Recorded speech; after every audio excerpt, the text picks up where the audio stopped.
জি, শেষের দিকে চলে আসছে। আমাদের ভাই প্রশ্ন করেছিলেন যে আলী রাদিয়াল্লাহু তাআলা কি মাওলা বলা যাবে কিনা? আপনি যদি এক কথায় উত্তর দেন প্রশ্ন হিসেবে। মাওলার অর্থ দুটো। আলী রাদিয়াল্লাহু তাআলা যে অর্থে মাওলা বলা হয় সে অর্থে বলতে পারবে না, কারণ যারা নাকি শিরিক করে বিভিন্ন কিছু স্লোগান দেয় তাদের স্লোগান এটা। জি, নারায়ে তাকবীর, এরপরে নারায়ে রিসালাত, এরপরে নারায়ে গাউসিয়া, গাউসুল আজম দস্তগীর, নারায়ে হায়দারি বলে আরেকটা। আচ্ছা, এই হায়দার হলো আলী রাদিয়াল্লাহু তাআলার উপাধি। তখন বলে যে ইয়া মাওলা আলী, আলী রাদিয়াল্লাহু ডাক দেয়। এটা হলো দোয়াউল ইস্তেগাসা বলে, সাহায্য পাওয়ার জন্য ডাক দেওয়া। এটা এইভাবে শুধু আল্লাহকে ডাকা যাবে। এইভাবে যদি কেউ নবী মোহাম্মদ রাসূলুল্লাহ সাল্লাল্লাহু আলাইহি সাল্লামকে মাওলা মনে করে তাইলেও সে শিরিক করবে। জি, আমার শেষ করতে হবে। আপনি যারা শিয়া ভ্রান্ত মুসলিম তাদেরকে বলছেন, তাদের প্রতি যদি খুব ছোট্ট বাক্যে যদি তাদের অনুরোধ রাখেন দাওয়াত হিসাবে, তাদের কি বলবেন আপনি?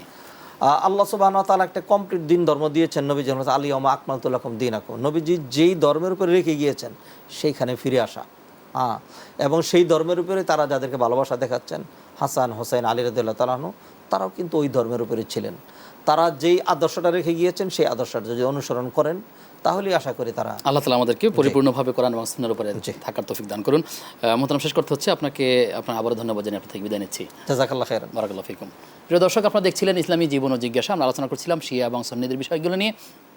আমরা বেশি বেশি করে কোরআন এবং সুন্নাহগুলো জানবার চেষ্টা করব, সেই অনুযায়ী মানার চেষ্টা করব। আল্লাহ তাআলার কাছে দোয়া করব আল্লাহ তাআলা যেন আমাদেরকে মৃত্যু পর্যন্ত সঠিক আকীদা এবং বিশ্বাস নিয়ে মৃত্যুবরণ করার তৌফিক দান করুন।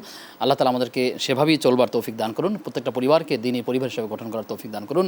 আজ এ পর্যন্তই। আগামী অনুষ্ঠান দেখবার আমন্ত্রণ জানিয়ে আজকের মতো বিদায় নিচ্ছি। আসসালামু আলাইকুম ওয়া রাহমাতুল্লাহি ওয়া বারাকাতুহু।